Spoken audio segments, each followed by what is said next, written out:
Здорово, на небе отличная яркая луна. Мы все не идеальны, и у нас есть ляпы. А сегодня красивый праздник, день соломенной шляпы.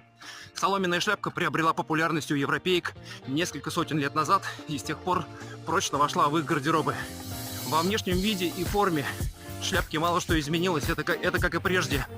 Любая шляпа выполнена из соломы и имеющая широкие поля. Изначально она предназначалась для защиты от солнечных лучей, но современницами довольно успешно используется как аксессуар, способный завершить и дополнить женственный романтичный образ. Абсолютно все женские шляпки неповторимы, и это ресурс для индивидуального имиджа. Брюнетиста ты, блондиниста или рыжа? Сообщаю я, ни капельки не ржа. Спасибо.